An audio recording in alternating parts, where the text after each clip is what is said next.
Assalamu alaikum class 9th. Welcome back. Hope all of you are fine and enjoying your studies and as well summer vacation.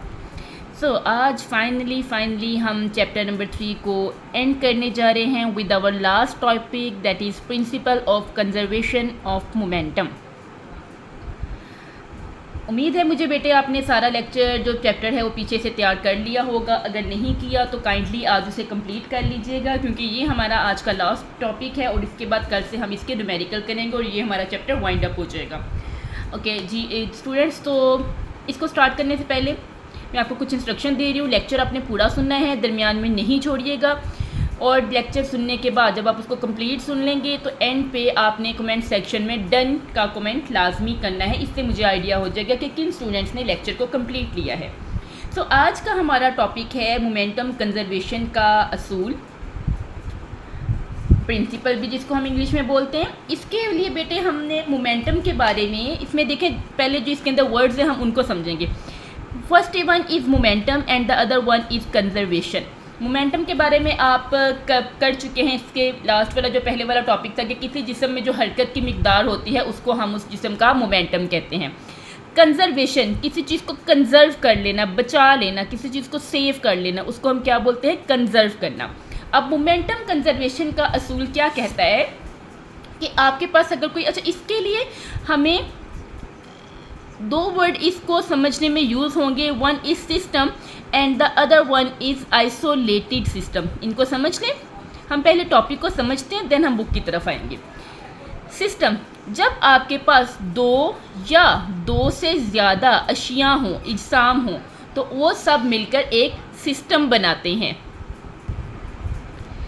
चीज़ें दो भी हो सकती हैं और दो से ज़्यादा भी. जब दो या दो से ज़्यादा चीज़ें इजसाम आपस में इंट्रैक्शन करते हैं तो उस चीज़ को हम क्या कहते हैं? सिस्टम. इसके अलावा हमारे पास होता है एक आइसोलेटेड. आइसोलेटेड का मतलब होता है अकेला, तन्हा, यानी कि जिस पे कोई बैरूनी फोर्स अमल ना कर रही हो उसको हम बोलते हैं आइसोलेटेड सिस्टम. दो या दो से ज़्यादा चीज़ों का सिस्टम जिस पर कोई बैरूनी फोर्स अमल नहीं कर रही, that is called isolated system. So momentum के कंजर्वेशन के असूल को समझाती हूँ मैं आपको एक एग्जाम्पल से. फर्स्ट करें बेटे, हमारे पास दो बॉल्स हैं. इस बॉल को मैं नेम दे देती हूँ M1 का और इस बॉल को मैं नेम दे देती हूँ M2 का. दोनों का जो है साइज़ भी एक जैसे बिल्कुल सेम है. अब ये दोनों बॉल्स मूव कर रही हैं, हरकत कर रही हैं. ये बॉल भी इस तरफ जा रही है और ये बॉल भी उस तरफ जा रही है. M1 वाली जो बॉडी है इसकी वेलोसिटी है, M1 बॉडी की वेलोसिटी को हम जाहिर करेंगे V1 से और M2 की वेलोसिटी को हम जाहिर करेंगे V2 से. तो अब ये जो पूरी दो बॉल्स हैं ना, ये मिलकर हमारे पास क्या बना रही है? एक सिस्टम. इसको हम कहेंगे सिस्टम, जिसमें हमारे पास क्या है? दो बॉल्स हैं M1 M2. M1 की वेलोसिटी को हमने V1 से जाहिर करना है और M2 की वेलोसिटी को हमने क्या करना है? V2 से जाहिर करना है. अब आपने फ़र्ज़ करना है, हमने क्या फ़र्ज़ करना है? इमेजिन करना है हमने कि जो M1 है उसकी जो वेलोसिटी है, M1 की वेलोसिटी हमारे पास क्या है? V1. M1 की जो वेलोसिटी है वो ग्रेटर देन है V2, यानी कि इसकी वेलोसिटी इससे ज़्यादा है. ये यानी कि M1 तेज़ी से हरकत कर रहा है जबकि जो M2 है वो स्लो हरकत कर रहा है. ये जो सा है ये फास्ट है, तेज़ी से हरकत कर रहा है तो इसकी वेलोसिटी ज़्यादा होगी. जबकि M2 जो सा है वो भी तो हरकत कर रहा है ना वेलोसिटी V2 के साथ, लेकिन उसकी हरकत कम है, स्लो है, तो उसकी वेलोसिटी V1 से क्या होगी? कम. अब बेटे अंडरस्टूड है कि जब इसकी वेलोसिटी ज़्यादा होगी तो ये जल्दी हरकत करेगा और जल्दी हरकत करने से ये क्या करेगा? मास 2 का जो जिस्म है उसके साथ ये टकरा जाएगा.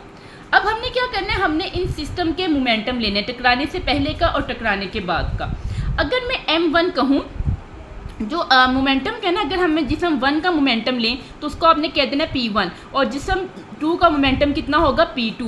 मोमेंटम का फार्मूला बेटे हमने किया था मास मल्टीप्लाई वेलोसिटी, क्योंकि जिस्म 1 है तो इसका क्या होगा? M1 और V1 और जिस्म 2 का मोमेंटम क्या होगा? M2 V2. ओके.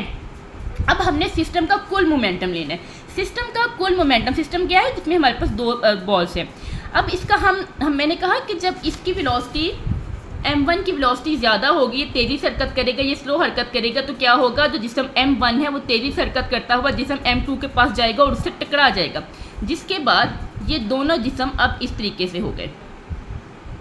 ठीक है, क्या हुआ? ये दोनों एक दूसरे से टकरा गए, M1 M2 से टकरा गया. ये आप लोगों ने आम देखा होगा, ये आप लोग करके भी देखिएगा कि दो एक जैसी बॉल लीजिएगा, दोनों बॉल को एक स्पीड से कीजिएगा, बाद में जो पीछे वाली बॉल है उसको थोड़ा सा पुश कीजिएगा, वो तेजी से हरकत करने लगेगी और वो जाके बॉल 2 से टकराएगी। जब वो बॉल 2 से टकराएगी तो क्या होता है, अक्सर देखने में आता है कि जो बॉल 2 थी यानी कि ये वाली, उसकी हरकत तेज़ हो जाएगी, वो तेज़ी से आगे की तरफ जाती है, जबकि ये या तो स्लो हो जाएगी या फिर क्या हो जाती है, स्टॉप। अब ज़रा देखें, पहले क्या था, ये फास्ट थी और ये क्या थी, स्लो। लेकिन जब ये दोनों आपस में टकरा गई तो ये जो M2 है इसकी वेलोसिटी तेज़ हो जाएगी, ये जल्दी से हरकत करने लगती है, जबकि ये वाली है ये क्या होती है, या तो स्टॉप हो जाती है या स्लो हो जाती है। इसमें क्या होगा बेटे कि अब हम कहेंगे कि जब ये दोनों आपस में टकरा गई तो टकराने से पहले जिसकी वेलोसिटी V1 थी, अब उसकी वेलोसिटी को हम कह देंगे V1 डैश, क्योंकि वो चेंज हो गई है ना, कम हो गई है। जबकि जिसकी वेलोसिटी V2 थी, अब हम उसकी वेलोसिटी को बोलेंगे V2 डैश, क्योंकि अब वो क्या होने लग गई है, तेज़ी से चलना शुरू हो गई है। अब हम इसको मोमेंटम के कंजर्वेशन के असूल को करेंगे, जिसमें हमने क्या करना है कि क्योंकि हमारे पास एक सिस्टम है और वो दो तरह से हरकत कर रहा है, तो हम क्या करेंगे, हम उसका दो मोमेंटम लेंगे। पहला हम उसका लेंगे टकराने से पहले मोमेंटम। टकराने से जो पहले मोमेंटम है वो क्या होगा, जिसम 1 के लिए P1 प्लस जिसम 2 के लिए P2। ये आपकी बुक में नहीं लिखा हुआ, लेकिन आपको अच्छी अंडरस्टैंडिंग हो इसलिए मैं कर रही हूँ। ये कितना था, M1 V1 और ये कितना है, M2 V2। सो हमारे पास टकराने से पहले का मोमेंटम आ गया M1 V1 plus M2 V2। अब जब वो टकरा गए तो हम नेक्स्ट वाला लिखेंगे टकराने के बाद का मोमेंटम। टकराने के बाद का मोमेंटम जो V1 था वो अब हो गया V1 डैश, और जो V2 था वो अब क्या हो गया, V2 डैश। ये हमारे पास आगे दो इक्वेशन। मोमेंटम का असूल, कंजर्वेशन का जो असूल है, कंजर्व कहते हैं मोमेंटम सेम रहता है। अब अगर हम इस सिस्टम की एग्जांपल ले रहे हैं तो इस सिस्टम में जब बॉल्स टकरा गई हैं और टकराने से पहले, वो कहते हैं टकराने से पहले इन बॉल्स का मोमेंटम भी उतना ही रहेगा जितना कि टकराने के बाद है। इसको अगर मैं आपको सिंपल बान में समझाऊं, फर्ज करें ये हरकत कर रहा था 10 की वेलोसिटी से और ये हरकत कर रहा था 5 की वेलोसिटी से, तो 10 प्लस 5 टोटल कितना इनका हो गया। अगर मास को हम इग्नोर कर लेते हैं, अगर करना भी हो तो इसका भी 2 मास ले लें, इसका भी 2 ले लें, ये आ जाएगा 20 और ये आ जाएगा 10। तो इसमें हम इसके मोमेंटम को प्लस करेंगे, 20 प्लस 10 कितना आ गया, 30। अब जब इन्होंने बाद में टकरा लिया तो अब बेटे मास तो अभी भी, इसका तो मास तो सेम ही रहेगा ना जी। तो देखिए मास दोनों का सेम, तो M1 भी हो गया 2, M2 भी रख दिया 2। पहले वाले की वेलोसिटी ज़्यादा थी जो कि हमने रखी थी 10, जबकि दूसरे वाले की वेलोसिटी कम थी जो कि हमने रखी 5। ओके, 10 2 20 एंड 10, तो टोटल टकराने से पहले का मोमेंटम क्या हो गया, 30। अब जब वो टकरा गए उनकी वेलोसिटी चेंज हो गई, जो बाद वाला था वो तेज़ हो गया, मास तो इनके सेम ही रहेंगे। जिसकी पहले वेलोसिटी थी 5, अब उसने दूसरे वाले की वेलोसिटी तेज़ हो गया ना, तो अब इसकी वेलोसिटी कितनी होगी, 10, जबकि मास तो इसका भी सेम है। लेकिन अब ये टकराने के बाद क्योंकि ये बॉल से टकरा गया था तो अब ये हो गया स्लो, तो इसकी जो पहले 10 वेलोसिटी था वो हो जाएगी 5। अब ज़रा देखें, अब भी आंसर क्या आया, सेम 30 एंड 30। ठीक है, जब ये M1 और ये क्या है V1 इसकी वेलोसिटी, M2 और इसकी वेलोसिटी V2, बेटा सेम आपने ऐसे ही करना है। ये था स्लो और ये क्या था, फास्ट, कब, टकराने से पहले। और जब ये टकरा गए तो ये जो M2 है ये क्या हो जाता है, फास्ट, ये उसी की स्पीड से ज़्यादा हरकत करता है, और जो M1 था हमारे पास वो क्या हो जाता है, स्लो। लेकिन टोटल जो मोमेंटम है वो हमारे पास क्या रहा, सेम। और यही बात हमारे पास मोमेंटम के कंजर्वेशन का लॉ कहता है। मोमेंटम के कंजर्वेशन का असूल कहता है कि किसी भी सिस्टम में टकराव से पहले का जो मोमेंटम है वो बराबर होता है टकराव के बाद के मोमेंटम से। टकराने से पहले का मोमेंटम किसके बराबर होगा, टकराव के बाद का मोमेंटम। ठीक है, अगर ये कितना था, M1 V1 plus M2 V2, और बाद में कितना हो गया, सेम वही, लेकिन बस हमने इसके ऊपर डैश लगा दी क्योंकि वेलोसिटी दोनों की चेंज हो गई है। सो ये दिस वन सिंपल हमारे पास मोमेंटम का सिंपल सा कंजर्वेशन का कानून है। अब हम आ जाते हैं बेटे बुक की तरफ ताकि आप उसको इजीली अंडरस्टैंड कर सको। जी आ जाए जी बेटे बुक की तरफ। तरीका हमारे पास वही, जब आपने मोमेंटम के कंजर्वेशन का लॉ करना स्टार्ट करना है पेपर में आपको, अच्छा ये बहुत ज़्यादा मोस्ट इम्पोर्टेंट लॉन्ग क्वेश्चन है। लॉन्ग क्वेश्चन भी आ सकता है और इसमें से शॉर्ट क्वेश्चन भी आ जाता है।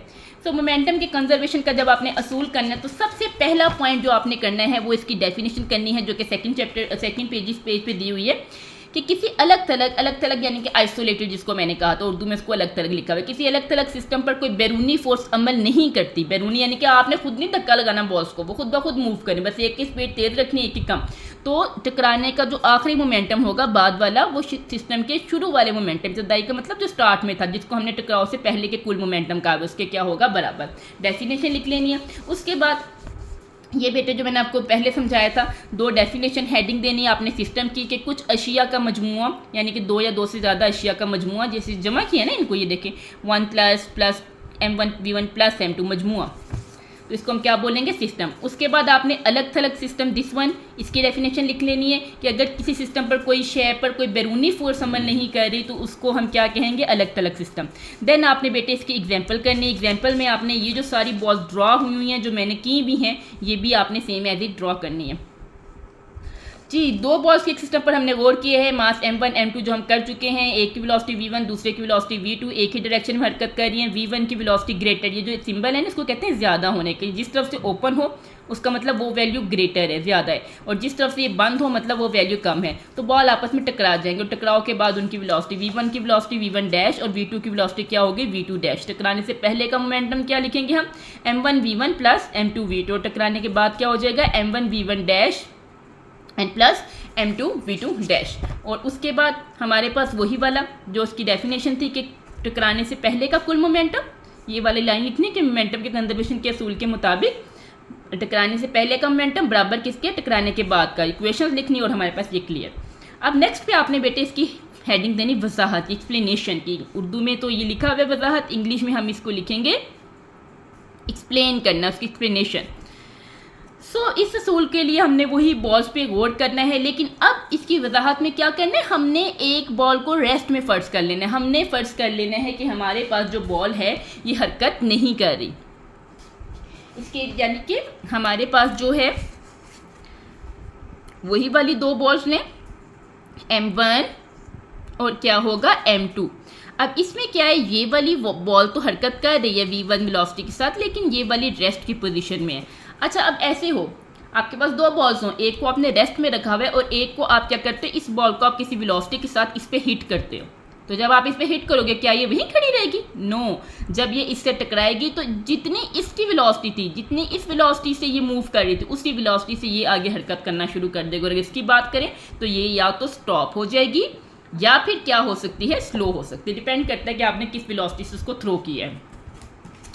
जी, बुक की तरफ आ जाए तो अच्छा जी, जब दो बॉल्स का टकराव होगा तो एक बॉल से मोमेंटम किस में शिफ्ट हो जाएगा, दूसरी बॉल में। जैसे ये मैंने आपको अभी एग्जांपल दी, इसके ये हरकत कर रही थी, ये नहीं हरकत कर रही थी रेस्ट में, लेकिन जब ये वाली बॉल इससे टकराई तो इसका जो मोमेंटम था, इसकी जो वेलोसिटी थी वो किस में चली गई, इसमें।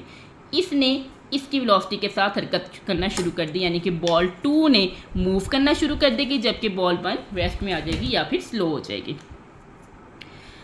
हरकत करना शुरू, जो बॉल रेस्ट की हालत में मोमेंटम हासिल करेगा और क्या करना शुरू कर देगा, हरकत, जबकि जो टकराने वाला बॉल है वो क्या हो जाएगा, स्लो, और स्लो होता होता वो स्टॉप हो जाएगा। अगर बॉल एक जैसे हो तो हम क्या देखेंगे, सारे का सारा मोमेंटम, यानी कि बॉल 1 का सारा मोमेंटम किस में चला गया, बॉल 2 में, और ये वाली किस में आ जाएगी, ब्लू बॉल रेस्ट में। नजर आ रहा है आपको बेटे, इसके सामने 0 लिखा हुआ, यानी कि वो रेस्ट में आ गई, जबकि जो टकराने के बाद V2 डैश ने किसकी, 1 वाली की वेलोसिटी अटेन कर ली। इसकी वेलोसिटी जितनी 1 वाली बॉडी की थी वही वेलोसिटी इसकी हो गई है। टकराने वाला बॉल आहिस्ता हो जाएगा। अगर बॉल्स एक जैसे हो तो मोमेंटम टकराने वाला बॉल रुक जाएगा और दूसरे वाला बॉल पहले वाले की वेलोसिटी से हरकत करना शुरू हो गया। इसका मतलब क्या कि दूसरे बॉल ने पहले वाले बॉल का सारा मोमेंटम ले लिया, पहले ने अपना मोमेंटम गवा दिया और वो सारा किसने ले लिया, दूसरे बॉल ने। अगर बॉल टकराव के बाद रुक जाता है तो दूसरा बॉल पहले वाले बॉल के मोमेंटम के साथ चलना शुरू कर देता है। तो इसका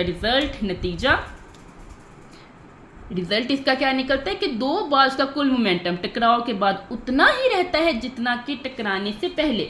टकराने से पहले ये 0 था और टकराने के बाद ये 0 हो गया, चेंज तो कुछ भी नहीं ना आया, और वेलोसिटी जितनी उसकी थी वो वाली अब V2 वाली की हो गई है। तो मोमेंटम कंजर्वेशन का असूल, अच्छा यहाँ पर ये आपके MCQs में भी पूछा जा सकता है और शॉर्ट क्वेश्चन में भी कि मोमेंटम का कंजर्वेशन का असूल किन पे अप्लाई होता है। तो उससे ये बड़े साइज के भी लागू होता है, यानी कि बड़े साइज़ की बॉल्स हो गई, बसेस हो गई, कोई भी दो चीज़ें, कोई भी सिस्टम जिसमें कोई भी बॉडी हो सकती है। इसके साथ साथ बहुत छोटी अच्छा जिसमें हम एटम्स की बात कर देते हैं, इलेक्ट्रॉन्स की बात कर लेते हैं, मॉलिक्यूल्स की बात कर लेते हैं, उस पर भी हमें एटम के कंजर्वेशन का कानून फॉलो किया जाता है। So that's it. So kindly, if you like the lecture, please subscribe the channel, and this is a small information about the seat belt जो हर गाड़ी में होती है। इसको अगर हम लगा लेते हैं तो हम बहुत से एक्सीडेंट से सेव कर सकते हैं, क्योंकि जब भी अचानक गाड़ी को ब्रेक लगती है, झटका लगता है, तो जो पैसेंजर ड्राइवर सीट होते हैं या जो पैसेंजर होते हैं वो क्या होते हैं, आगे की तरफ झुकते हैं, जिसकी वजह से उनका जो सर है वो जो स्टीयरिंग व्हील उसके साथ टकरा सकता है। जो गाड़ी की मेन स्क्रीन होती है जिसको विंडशील्ड कहा जा रहा है उसके साथ टकरा सकते हैं, लेकिन अगर बेल्ट लगाया हो तो वो बॉडी को पीछे ही रखेगा और किसी भी हम खतरे से बच सकते हैं। सो स्टूडेंट्स, पूरा लेक्चर सुना है तो kindly comment done and subscribe for more. Thank you.